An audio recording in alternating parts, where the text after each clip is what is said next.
Welcome back to another episode of the Casey Campbell Podcast. Casey Campbell with you, of course. We are pleased to be joined by the track president at Pocono Raceway, Ben May. How's it going, man?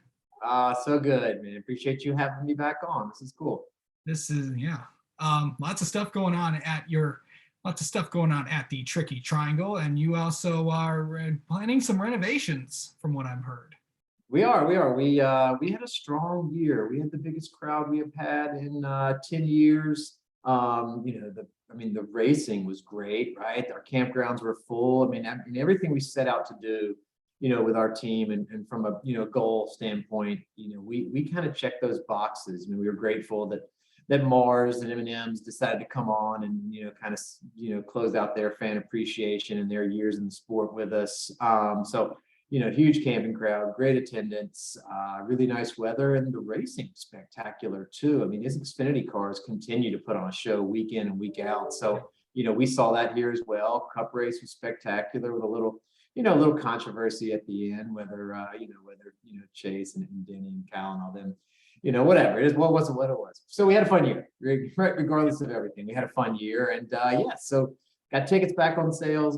Got our renewals going for the next 4 weeks for those folks that were with us this past year. Easy way to save 20%. In this climate, that's real money. 20% is a good chunk of change. So hopefully, folks are taking good advantage of our renewal program that we run. And then, as you alluded to, we have our historic, if you will, Victory Lane building, or Victory Tower, is coming down. And we're going to embark on a paddock project. So those of you that follow us on social have seen a couple of concepts we've teased. We continue to work on those, and demo should start today out there and be ready for everybody by the end of July.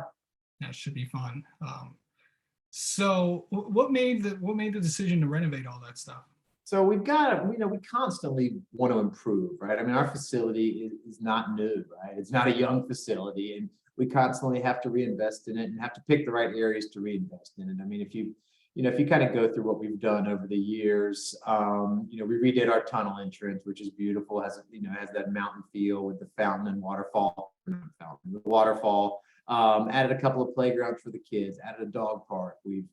We'll finalize and complete the last phase of our grandstand and fan zone Wi-Fi project. So the grandstands, the fan zone, and our, kind of our center area of the infield will be lit up with Wi-Fi this year. And so we just pick and choose projects that make sense. One, for the, value of the facility, or really two, the value of the facility, and one that makes sense for our fans and folks that are coming here to experience. And then what else can we do with these improvements, over the course of our business throughout the year? I mean, we do over 180 track rentals when NASCAR's not in town here. So this track stays busy. A lot of it's private, a lot of it's car clubs, racing schools. So, but nonetheless, those folks need amenities. So that leads us into this paddock renovation where, if you can picture it, the paddock is right outside of our garage area, adjacent to pit road. It's, our tunnel that we have that goes under the racetrack pops up into the paddock area. So it's going to be money well spent on an area that our NASCAR fans will love.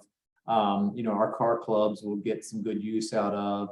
And then we also have a ton of other little one-off events, whether it's car shows or military shows or a flower show, right? All the little things that happen here in and on throughout the year. So it's a nice centralized location. It's going to add value to everything we do. So next up on our list is the paddock, and then who knows what happens after that. Yeah, for sure. I know also you have all your dates confirmed as well. Obviously, all four the top touring series are back, Cup, Xfinity, Trucks, and I know you just confirmed a few weeks ago that ARCA will be back as well.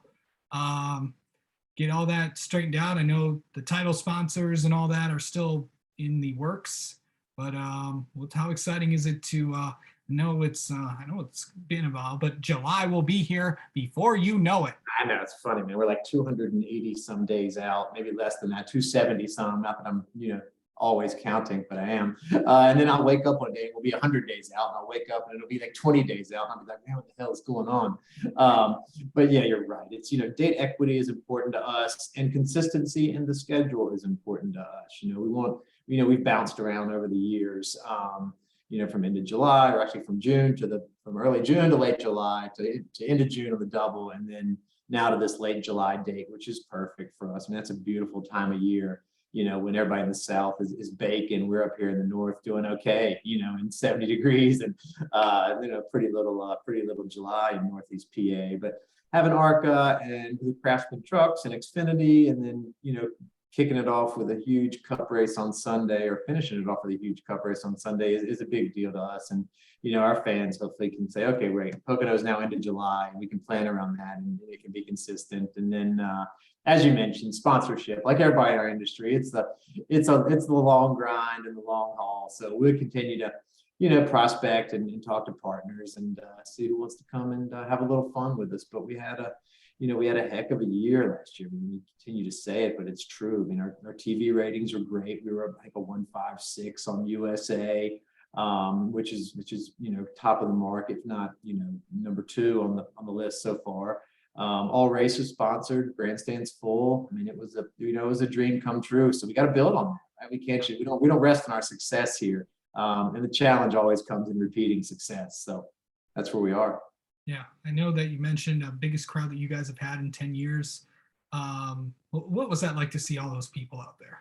It was neat. I mean, the fact that, a lot of it, you kind of, not that you assume anything in this world, but when we took 2 cup races down to 1, you're not going to assume that everybody is coming back, right? But you have to think, okay, if we do everything that we're supposed to do from a fan engagement side, from a lead gen, from a marketing, and, from offers and, putting out a quality product at a fair price at a good value, then, those things can happen when you get a little lucky with the weather and all that happens. So, I mean, it was a proud moment for the staff and for the family and for our team, and even those that come in and support us. I mean, we're a small company, right?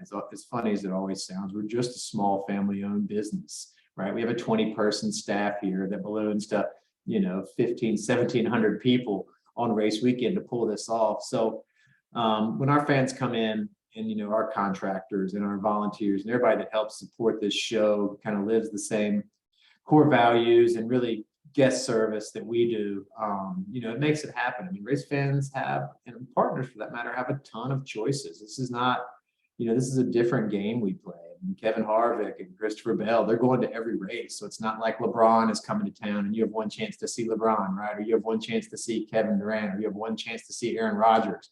Race fans have choices. So we just have to make sure our service and smiles are, heads above the rest. Yeah, for sure.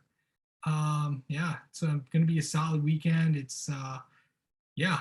So when are we going to expect the new tower to be decided, or what's next? All right, so I got some stuff. I'm not ready to come off it yet. I would say in the next few months we'll be ready. We've got a little bit of work to do. Engineering part of it takes a little bit longer, and that's not my department here at Pocono Raceway. So I kind of have to be a little bit patient here and let our ops team and our engineers and folks kind of work through everything, because when this building comes down, we'll have we haven't seen what's underneath that building since 1988 or 89. So maybe there'll be some surprises. Hopefully there won't be, but regardless, it'll be fun. It'll be great for the fans. Yeah, for sure. All right. Well, Ben May, thank you so much for coming on and talking about what Pocono Raceway has been up to. And before we go, where can people get their tickets? PoconoRaceway.com/tickets, and same old song and dance with us. Tickets start at $45. The kids 12 and under are free, and we've got general admission camping on sale. All right. Ben May, thank you so much.